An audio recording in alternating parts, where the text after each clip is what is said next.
નમસ્કાર વિદ્યાર્થી મિત્રો, આજે આપણે ધોરણ 8 વિષય ગુજરાતી એમાં પાઠ 19 સાંડ નાથ્યો એ આપણે આજે જોઈશું। એના લેખક છે ઈશ્વર પેટલીકર।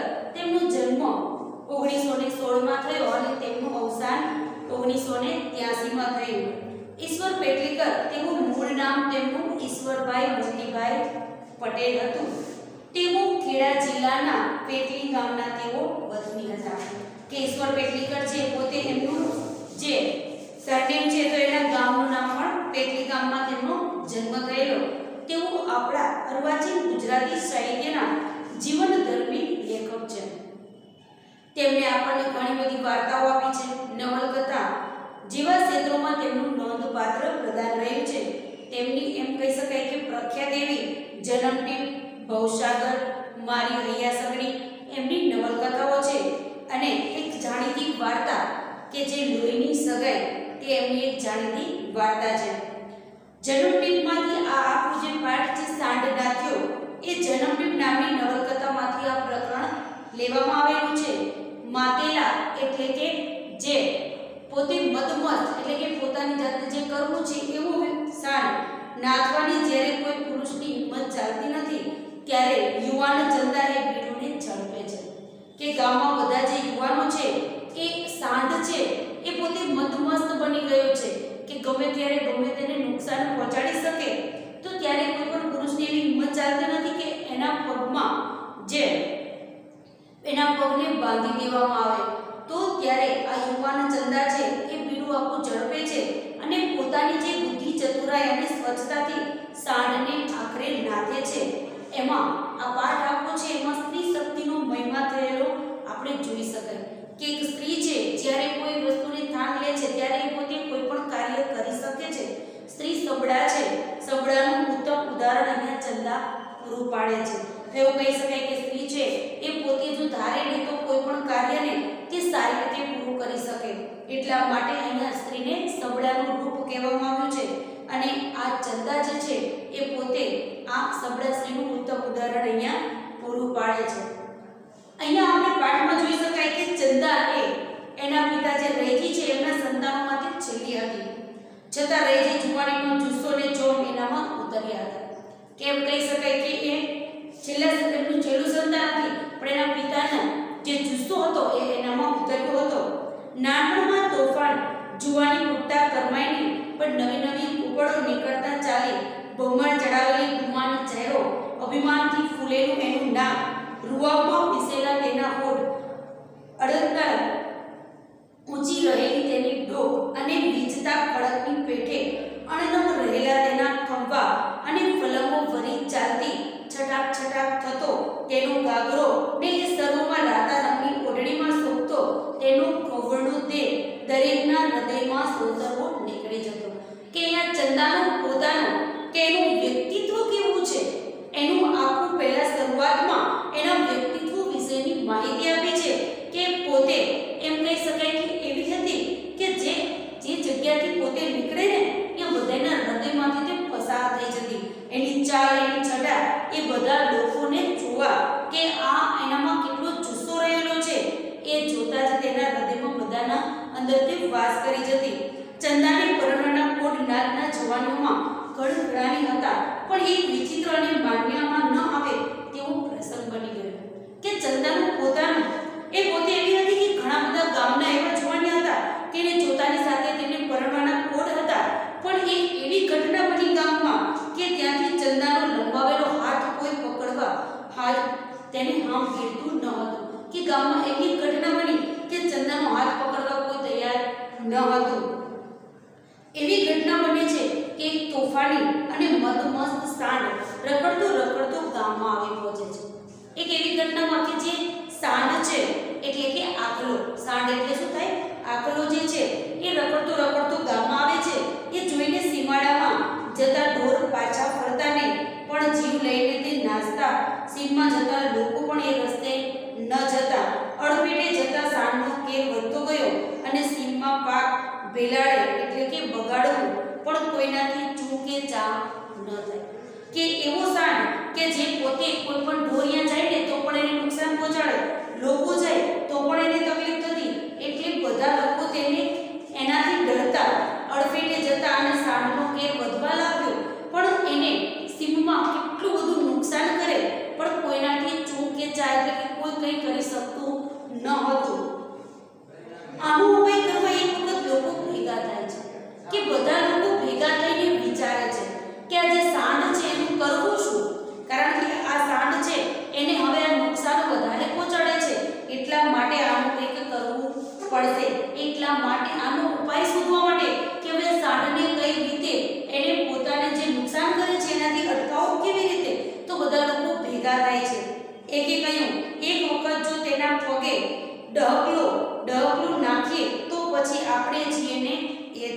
ઢગલો એટલે કે પગમાં લાકડું ભરવું.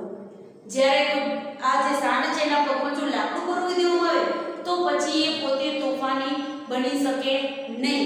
એટલે એક વખતે જો બધા ભેગા થઈને વિચારે છે કે જો એના પગમાં આપણે કોઈ ઢગલો નાખી દેવામાં આવે ને તો પછી આપણે છે ને તે છે. બીજો ત્યારે તો બકરી બની જાય કે જો એના પગમાં ઢગલો નાખી દઈએ ને તો એ પોતે હવે સાંડમાંથી બકરી બની જાય. ત્રીજો કહે છે અત્યારે તીર નથી અડતા પણ પછી તો કાઢીને ઘા પડશે ત્યારે ખબર પડશે કે અત્યારે એના શરીર ઉપર એટલું બધું મસ્ત બની ગયો છે ખાઈને કે એને કોઈ તીર મારે ને તો એને અડતા નથી, પણ જો એના પગમાં ઢગલો નાખવામાં આવશે ને પછી તો કોઠીના ઘા પડશે એટલે કે કુહાડીના, કોઠી મતલબ કુહાડીના ઘા પડશે ને એના માથે ત્યારે એને ખબર પડશે એમ. ખૂણામાં બેઠેલો એક જણ આનંદમાં આવી ગયો. બધા ભેગા થઈને આવી ચર્ચા કરે છે. એક બોલે છે કે એના પગમાં ઢગલો નાખી દઈએ, બીજો કહે છે કે તો બકરી થઈ જાય, ત્રીજો કહે છે કે અત્યારે તીરના ઘા નથી પડતા તો એને કુહાડીના ઘા પછી એને ખબર પડશે એમ. તો ખૂણામાં એક વ્યક્તિ બેઠો તો તે આનંદમાં આવી ગયો. સરસ, તો ઉજાણી થશે, કારણ કે જો આને કાબૂમાં લઈ લેવામાં આવશે તો ગામમાં તો સરસ મજાની ઉજાણી થાય એમ. બીજો એક ટેકો આપ્યો. આટલું દુઃખ ભોગવ્યા પછી ઓછો આપણે એને છોડવાના છીએ કે બધા ભેગા થઈ એકબીજાને ટેકો આપવા લાગ્યા. આપણે ગમે ત્યારે બધા લોકો ભેગા થઈને વાતો કરતા હોય કે ચલો આમ કરી નાખે તો બધા આમાં હા પરોવી દે, પણ જેને કરવાની હિંમત કોનામાં છે એ પેલા જોવું જરૂરી છે. તો બધા એકબીજાના હામાં હા પરોવી દે છે, ટેકો આપે છે બોલવા કે આટલું બધું આપણે દુઃખ ભોગવ્યું છે, આટલું બધું આપણે નુકસાન કરે છે તો ઓછો આપણે એને છોડવાના છીએ. એકને વાતની વધતી અટકાવી અત્યાર સુધી કંઈ બોલ્યા વિના સાંભળતા એકે કહ્યું પણ ઢગલો નાખવા કોણ જશે? કે તમે બધા એકબીજા સાથે વાતો કરો છો કે ચલો એના પગમાં ઢગલો નાખી દઈએ, એને તો બકરી બનાવી દઈએ કે કોઠીને ઘા પડશે અને સરસ ઉજાણી પણ કરીશું ને આપણે દુઃખ ભોગવ્યું છે તો આપણે એને છોડીશું પણ નહીં. આ બધી વસ્તુ સાચી, પણ એક વ્યક્તિ જે બુદ્ધિશાળી હતો તે સાંભળતા બોલ્યો કે પણ આ ઢગલો નાખવા જશે કોણ? પહેલા તો મુખ્ય વસ્તુ એ છે કે આમાં ઢગલો નાખશે કોણ? બધા એકબીજા સામે તાકી રહ્યા કે બધા અત્યારે વાતો કરતા હતા પણ બધા એકબીજાની સામે જોવા લાગ્યા. દૂર રહી વાત સાંભળતી ચંદા નિશાળમાં ભણતી ત્યારે તેને માસ્તરે કહેલી વાત સાંભળી આવી. તે બોલી, તમારા જેવા ઉંદરો એક વખત ભેગા થયા હતા, બિલાડીના દુઃખનો ઉપાય કર્યો.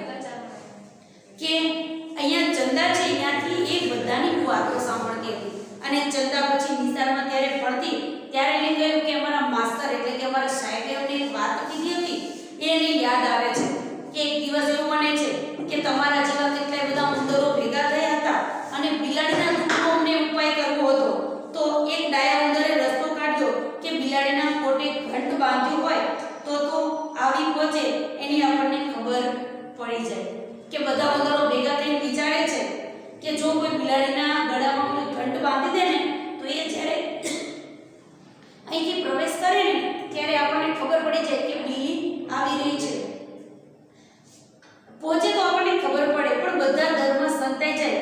એ વાત વધાવી લેતા બધા ઉંદરો એક સાથે બોલી ઉઠ્યા કે એક ઉંદરે ઉપાય બતાવ્યો કે એના ગળામાં આપણે બિલ્લીના ગળામાં જો ઘંટ બાંધી દઈએ તો એ આવે ને અવાજ થાય તો આપણે બધા આપણા ઘરમાં છુપાઈ જઈએ. તો બધા એકબીજાની વાતને વધાવી લે છે. બધા ઉંદરો એક સાથે બોલે છે, હા બરાબર છે એમ. હા એ તો સારો ઘાટ છે કે એ સારી વાત છે, પણ બિલાડીને ઘંટ બાંધવા કોણ જાય? ત્યારે પણ એ જ વસ્તુ હતી કે બિલાડીને ઘંટ કોણ બાંધે? તેમાં સાંડને અહીં ઢગલો નાખવા કોણ જાય? એ જ પ્રશ્ન છે. ત્યારે એ પૂંછડીવાળા ઉંદર અને તમે બધા વગર પૂંછડીવાળા.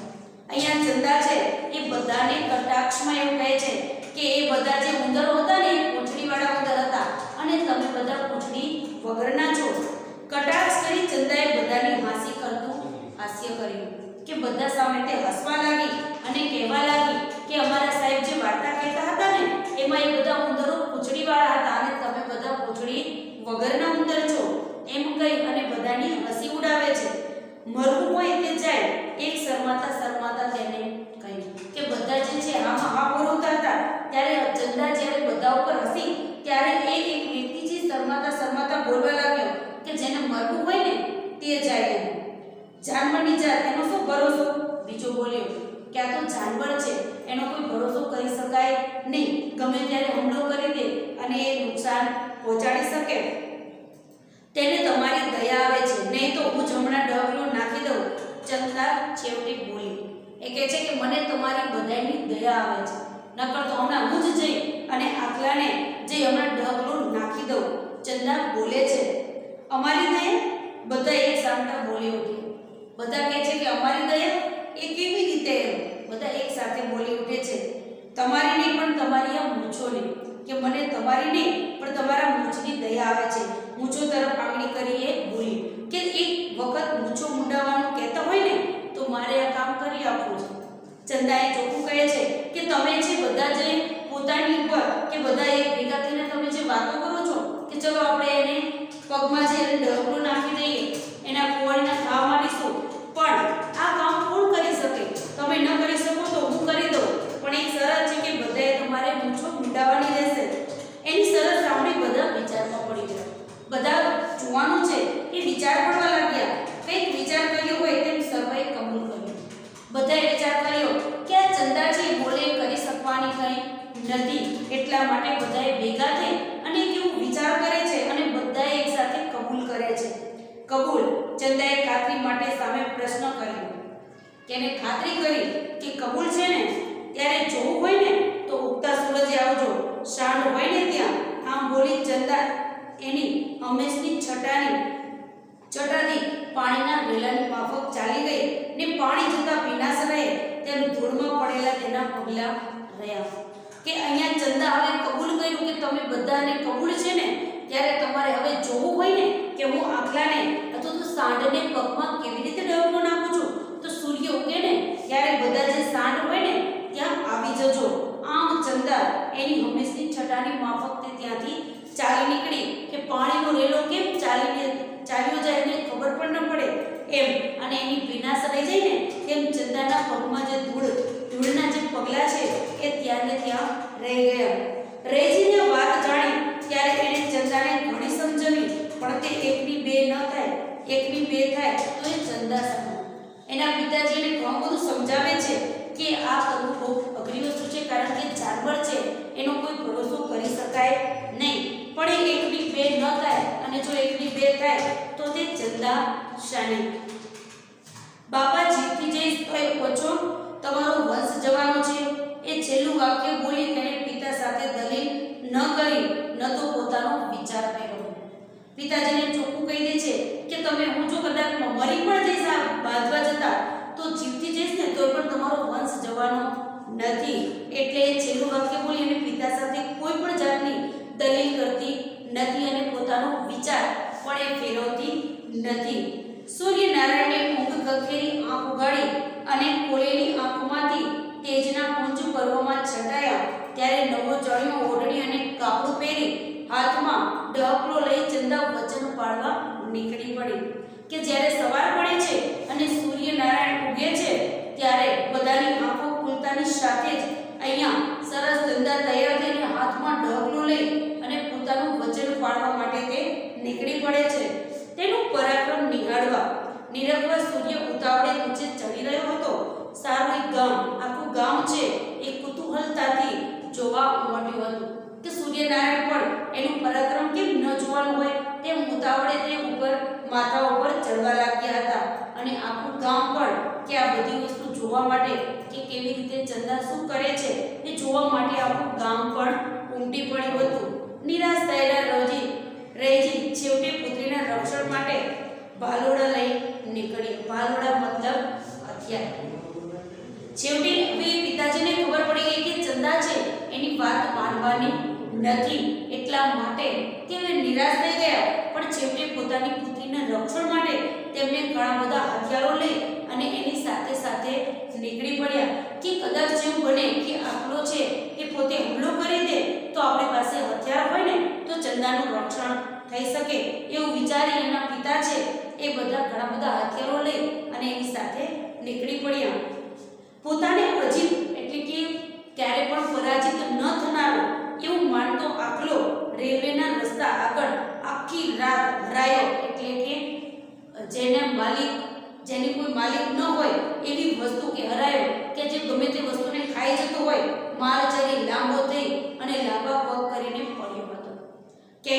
પોતાને એવું માનવા વાળો કે પોતે કોઈ પરાજિત ન થાય એવો અજીત માનતો એવો આકલો છે એ બધી આખી રાત ઘણો બધો માર ખાઈ અને તાજોમાજો થઈ લાંબા પગ કરી અને પડ્યો હતો. ગુમાન તો બંનેનું હતું, કારણ કે આખલાને પણ અભિમાન હતું શેનું? પોતાના બળનું. આખલાને એના બળનું અને ચંદાને એની જુવાનીનું, બંનેને એકબીજાનું ગુમાન હતું. ચંદાએ આખલાને દૂરથી જોયો પણ એની ગતિમાં કઈ મંદતા ન હતી. કે ચંદાએ જ્યારે આખલાને દૂરથી જોયો ને ત્યારે કે પણ એની ગતિમાં કોઈ મંદતા, એટલે કે પોતે જે છટાથી અને જે રીતે ચાલતી હતી આખલાને જોવા છતાં એની નજીક જવા છતાં એની કોઈ ગતિમાં કોઈ મંદતા, એટલે કે ધીમે ન થઈ. પ્રેક્ષક તરીકે લોકો દૂરથી જોતા હતા કે બધા લોકો જે જોવા આવેલા એ પોતે દૂરથી હવે જોઈ રહ્યા હતા કે હવે શું થશે, ચંદા હવે શું કરશે, આખલો કદાચ તેના ઉપર આક્રમણ કરશે કે નહીં, કે અથવા તો ચંદા એના પગમાં ઢગલો નાખી શકશે. એવા બધાના મનમાં અલગ અલગ પ્રશ્નો હતા. એટલા માટે બધા લોકો દૂરથી જોઈ રહ્યા હતા. તે દૂરથી જોતા હતા ને ગુમાનની સાથે એનો જીવ ન જાય એ માટે કેટલાકના હાથમાં કામઠા ઉપર તીર પલાળેલા અશ્વની માફક તે તૈયાર હતા. કે બધા લોકો દૂરથી જોતા હતા પણ જે ગુમાન, એટલે કે જ્યારે ચંદાને પોતાનું જુવાનનું જે ગુમાન હતું એના કદાચ એના કારણે એનો જીવ ન જાય, કારણ કે કદાચ આખલો એના ઉપર જો આક્રમણ કરી દે તો એનો જીવ પણ ચાલ્યો જાય, એટલે જીવ ન જાય એટલા માટે ઘણા લોકોએ આગળથી તેમને ઘણા બધા ઉપર તીર, કામઠા અને પલાળેલા અશ્વની માફક કે જ્યારે જરૂર પડે ત્યારે તરત જ તેના પર આક્રમણ કરી શકાય એવી રીતે બધાએ તૈયારી કરી રાખી હતી. ચંદાએ ખેંચતા ભાવે તેમ છરો કમરમાં પહોંચ્યો હતો કે કદાચ જો આખલો છે એના ઉપર કદાચ કોઈ તકલીફ પડે તો એના કમરમાં એને એક કમરમાં તેને ફાવી શકે કે તે સરળતાથી કાઢી શકે તેવો છરો તેને કમરમાં પહોંચી દીધો હતો. હાથમાં ઢગલો સોટી પેઠે તે ઝુલાવતી તે નજીક જતી હતી. તેના હાથમાં એક હાથમાં ઢગલો હતો અને તે ઝુલાની માફક તે ઝુલાવતી તે પોતે હવે જઈ રહી હતી. બળના અભિમાનમાં મસ્ત વૃષભરાજ એટલે કે મોટો આકલો દ્રષ્ટિ ઊંચી કરી ચંદાને આવતી જોઈ રહ્યો હતો. કે પોતાના બળનું એને અભિમાન હતું કે એને કોઈ કંઈ કરી શકે જ નહીં. એવા બળના અભિમાન મસ્ત મોટો આકલો છે એ પોતાની આંખો ઊંચી કરે છે અને ચંદાને આવતી જોવે છે. પુરુષને આંજથી અણિયાની આંખે એ અંજાયો હોય તેમ પડ્યો તાકી રહ્યો હતો. કે જે પુરુષને આંજથી અણિયાની જે આંખો હતી ચંદાની એનાથી તે અંજાઈ રહ્યો હોય ને તેમ પડ્યો તે ચંદાને જોઈ રહ્યો હતો. ચંદાએ તેની આંખમાં આંખ પોરવી ત્રાટક રચ્યું. દૂરથી જ મનુષ્ય કે પશુને જોઈ પાછળ પડતો આકલો હજી ઊંચી ડોક કરી એના ભણી એટલે કે એના તરફ તાકી રહ્યો હતો. કે જે દૂરથી માણસને જોવે ને તો એના પર આક્રમણ કરવા વાળો આકલો આજે જે ચંદાને જોઈ અને એને જોતો જ રહી ગયો એટલા માટે તેના તરફ તાકીને તે જોઈ રહ્યો હતો. અને સ્ત્રી શુલ્લક એટલે કે તુચ્છ લાગતી હતી. એને લાગ્યું કે સ્ત્રી છે આ એને પોતાને કંઈ કરી શકશે નહીં એવું આખલાને પણ અભિમાન હતું. સ્ત્રી શુલ્લક લાગતી હતી કે એના સૌંદર્યને અંજાઈ ગયો હોય, કે કા ચંદાના સૌંદર્યથી તે અંજાઈ ગયો હોય અથવા તો એને સ્ત્રી એવું લાગતું હતું કે સ્ત્રી છે એનું કંઈ બગાડી શકશે નહીં એમ જોતાની સાથે તે એની સામે તાકીને જોઈ રહ્યો હતો. ગમે તેમ પણ આજે એની પ્રકૃતિમાં પરિવર્તન થઈ ગયું કે રોજની માફક રોજે જેમ કે દૂરથી લોકોને જોવે તો પણ તેના પર તે ગમે ત્યારે આક્રમણ કરી દેતો એવો આકલો આજે એના વર્તનમાં પ્રકૃતિ મતલબ એના સ્વભાવમાં આજે થોડું પરિવર્તન થયું હતું. એક રાસમાં છેટું રહ્યું તે ત્વરિત પગલાં ઉપાડતી ચંદાનો પગ થંભી ગયા. કે એક રાસવા એટલે કે એક રાસ જેટલું હોય એટલું દૂર હવે રહ્યું હતું કે અહીંયા આકલો હતો અને ચંદા અહીંયા સુધી પહોંચી ગઈ હતી. તરત જ એના પગ છે એ ઉપરથી ચંદાના પગ ત્યાં થંભી ગયા. બ્રેક વાગતા મોટર થમે તેમ દૂરથી જોતા લોકોના ટોળામાં ગણગણાટ થઈ રહ્યો કે કેમ ગાડીને બ્રેક લાગી ગઈ હોય તેમ અને દૂરથી જે લોકો જોતા હતા તે અંદરો અંદર વાતો કરવા લાગ્યા. કે બધાને થયું કે આખરે તે બી ગઈ, કારણ કે હવે એની નજીક ગઈ છે તો તે બી ગઈ હશે. આખરે તો બી ગઈ એમ તો મોએ બોલે એટલે જ બધા હતા એટલે ગુમાન માને